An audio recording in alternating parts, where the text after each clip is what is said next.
Habits a Mindset Hunter. Chasseur d'habitudes et d'état d'esprit. Cazador de hábitos y mentalidad. Un état d'esprit innovant pour une vie épanouie. Une émission de et avec Melika Badreddine. Bonjour les amis, bonjour. Tout d'abord, un énorme merci à toute la communauté. Nous sommes aujourd'hui dans 31 pays. Oui. Et nous sommes dans le top 50 de Podcastix. Et grâce à vos étoiles et à vos partages, nous communiquons encore plus et encore mieux partout dans le monde. Et aujourd'hui, nous recevons une personnalité particulière, Frédéric Vincent, qui est psychanalyste et qui va nous parler notamment du rapport entre les rêves, les habitudes et les rituels. Tout d'abord, Frédéric Vincent, bienvenue! L'invité du jour.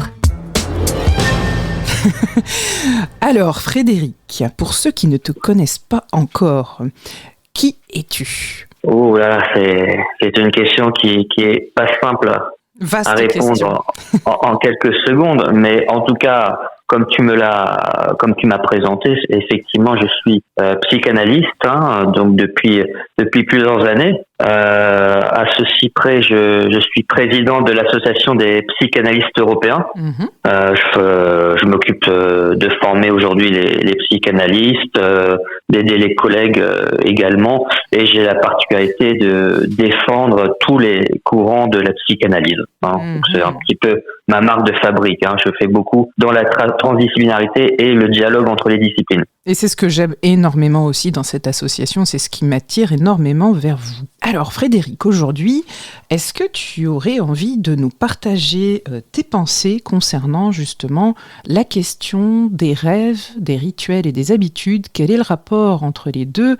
Y a-t-il une communication entre les deux, même si j'entrevois la réponse, mais je suis avec beaucoup de curiosité dans ta réponse, je suis tout oui. Par rapport à ce qui me concerne, ce qui va surtout m'intéresser, c'est l'inconscient.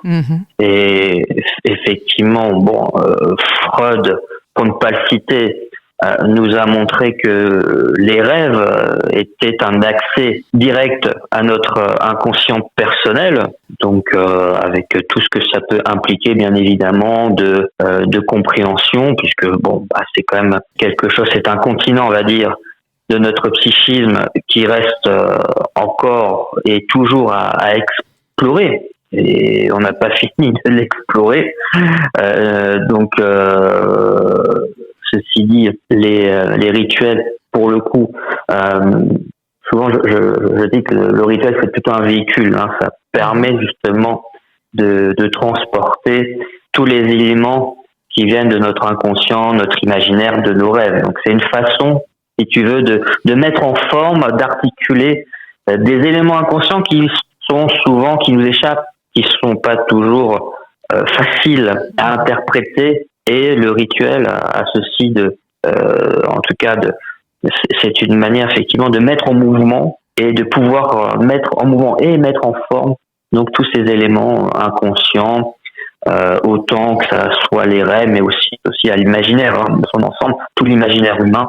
Donc dans le rituel, on va souvent trouver donc une mise en mouvement de notre inconscient, ou de l'inconscient collectif, comme dirait Jung. Est-ce qu'on peut avoir une influence sur nos rêves grâce ou par les habitudes et les rituels ? Et est-ce que l'inverse serait vrai également ? Alors, une influence, je pense que c'est un vieux fantasme de vouloir, interférer sur nos rêves et de vouloir choisir les rêves qu'on va avoir la nuit. Pour l'heure, en tout cas, je connais pas cette technique primordiale qui consisterait à pouvoir avoir une influence. Par contre, ce que je sais, c'est que on peut exploiter les rêves. On peut les récolter, on peut les recueillir, on peut les travailler et on peut en quelque sorte décoder ces rêves qui vont nous dire quelque chose de nous, quelque chose de notre âme, de notre psyché. Pour autant, je ne sais pas si on peut influencer nos rêves, mais en tout cas, on peut en retirer quelque chose. On peut en retirer une sagesse, un décodage, une compréhension de nous-mêmes.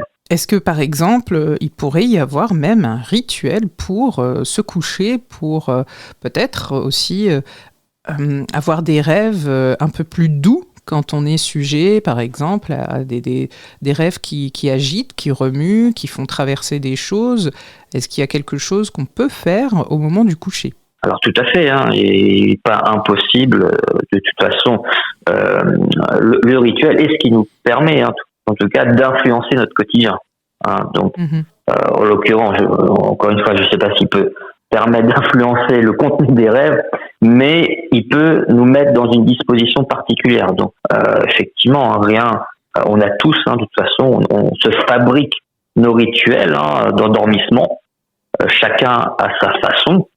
Souvent, ce qu'on constate chez beaucoup de patients, c'est que ces rituels, on va dire, des bricolages ritueliques parfois sont assez anarchiques, incohérents, et effectivement, ça ne facilite pas forcément l'endormissement. Donc, pour moi, en tout cas, c'est un petit peu mon dada, c'est de penser justement le rituel que je mets en place.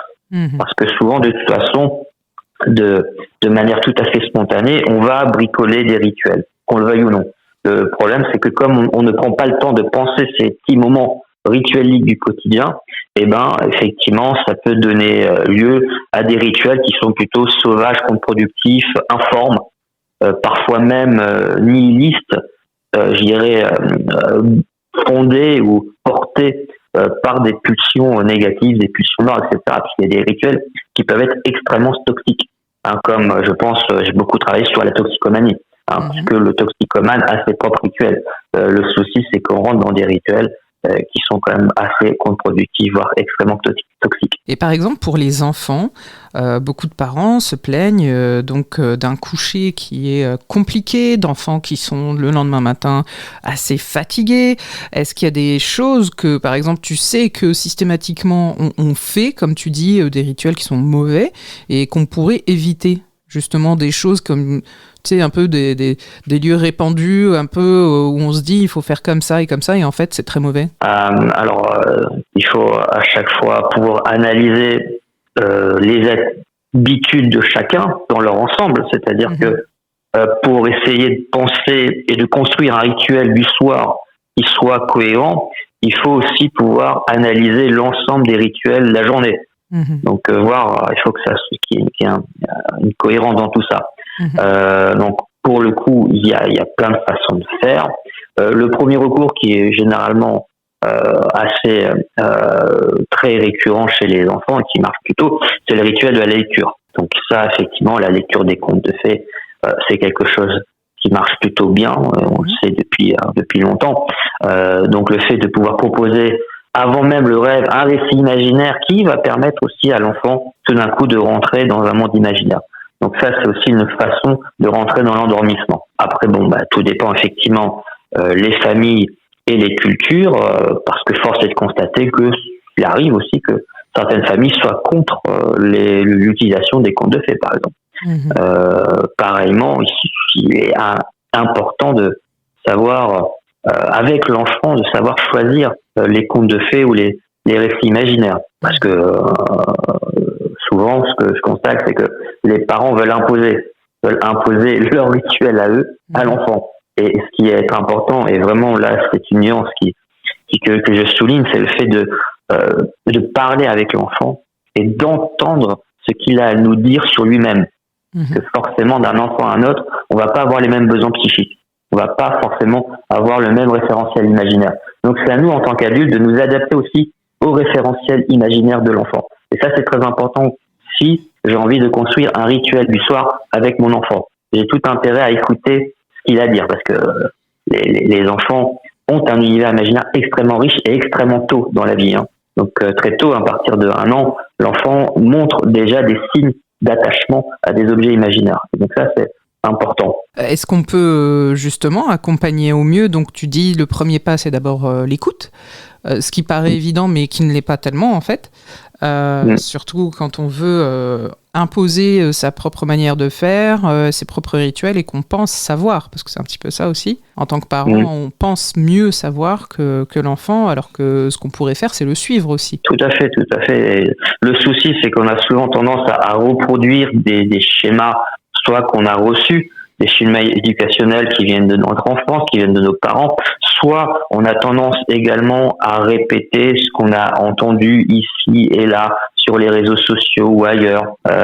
Et donc finalement, on ne saisit pas l'opportunité de pouvoir faire attention à sa propre intuition, sa propre observation. Parce que ce qui va être important, c'est d'observer mon enfant et de pouvoir justement cibler, si tu veux, tout ce référentiel imaginaire qui se dégage de lui. Mais le tort souvent des parents, c'est de vouloir imposer tel dessin animé, tel référencement, et de vouloir effectivement, imposer ces référentiels et ne pas prendre en compte le fait que l'enfant, il se construit lui-même son référentiel. Et nous, on accompagne, on n'est pas tellement en tant que guide. Non, effectivement, on est plus accompagnant. Ce qui est extraordinaire, c'est que voilà, un enfant, il a tout un univers intérieur à lui. On a souvent, c'est vrai que pendant longtemps, et encore aujourd'hui, on donne un rôle aux parents qui est parfois surévalué, à croire que tout ce que fait le parent va déterminer l'avenir de l'enfant. Il faut dire qu'il existe d'autres structures qui sont tout aussi importantes, voire plus. Je pense notamment à l'école. L'école joue un rôle éducatif d'importance, d'envergure. Donc là aussi, il y a des choses à aller creuser, parce que de la même manière, ce qu'on va observer par rapport au système scolaire, alors je parle surtout du système scolaire français, je ne parle pas des autres pays, mais notre système scolaire à nous a tendance aussi à imposer des référentiels imaginaires aux enfants et justement ne pas prendre en compte leur propre sensibilité. Donc là également, il y a un manque de dialogue. Je crois d'ailleurs qu'on a ici un tabou au sein de notre population sur le fait qu'il existe par ailleurs de la maltraitance infantile dans les établissements scolaires. Oh oui, ne me lance pas sur le sujet. et pas qu'au collège, déjà dès la maternelle, notamment, si tu veux, il faut comprendre qu'un enfant, c'est un être extrêmement sensible, beaucoup plus sensible qu'un adulte qui est arrivé à une certaine maturité. Donc, un enfant est un être quand même extrêmement fragile et il fonctionne comme une éponge. Donc, tout ce qui va l'entourer, eh bien, il va l'absorber. Je pense, par exemple, un homme qui se bat dans la rue, par exemple. L'enfant va le prendre de plein fouet. Quelqu'un qui klaxonne comme un abruti sur la route, l'enfant également va être interpellé. De la même manière que la maîtresse à l'école qui commence à être stressée parce qu'il y a un protocole sanitaire et qu'on voit des instituteurs qui sont en panique, l'enfant le ressent. L'enfant ressent tout. Et ça crée ce que j'appelle des microtraumatismes qui vont avoir un impact effectivement dans le futur de l'enfant. Tout ça, c'est quelque chose qui est absolument pas pris en compte. Oui. Parce qu'on fait comme si l'enfant, puisqu'il ne dit rien, donc c'est que tout va bien. Parce que le problème, c'est que souvent un enfant va s'adapter. Et il va pas parler, et il va pas dire que là, il est dans un stress ou dans une angoisse. Oui, et puis il est peut-être pas encore dans le repère de ce qui est normal ou pas. Exactement, tout à fait. Donc à nous, justement, adultes, d'être très vigilants par rapport, effectivement, à la place de l'enfant. Un enfant entend tout, comprend tout. Parce que souvent, on a l'impression que mon enfant, c'est pas un adulte, donc il comprend pas ce que je suis en train de dire. Et en fait, c'est faux. Un enfant comprend tout. D'accord. Donc il capte les émotions, il capte tout ce qu'on est en train de dire, il retient tout. Même quand il est occupé à jouer, il a une capacité d'absorption qui est incroyable et il l'entend. Ce que vous dites à côté de sa chambre. Il entend tout. Effectivement, il faut qu'on soit peut-être déjà un peu plus présent et conscient dans ce qu'on dit et aussi dans ce qu'on veut transmettre dans notre intention aussi. Merci beaucoup. Merci vraiment Frédéric Vincent pour cette intervention et je pense que je reviendrai vers toi notamment pour le sujet qui concerne les enfants parce que vraiment c'est vraiment très intéressant et je te sens intarissable pour mon plus grand plaisir, le plus grand plaisir de la communauté. Un grand merci et à très bientôt Frédéric. Merci, à bientôt, au revoir. Au revoir. Le bon plan de Mélika. Alors les amis, si vous avez été bien attentifs à ce que nous a dit notre invité aujourd'hui, d'abord bien écouter l'enfant. Et oui, bien entendu, il y a un lien entre les rituels, les habitudes et nos rêves, ça c'est sûr.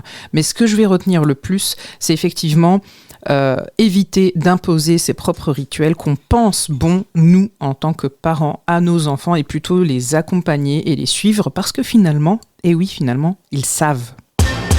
Cette émission est maintenant terminée, et comme dit Melika, fuck bullshit, love. Retrouvez l'ensemble des podcasts de Melika sur toutes les bonnes plateformes de streaming. Infos, actu, formation, coaching, ouvrages sur melikabadreddine.com.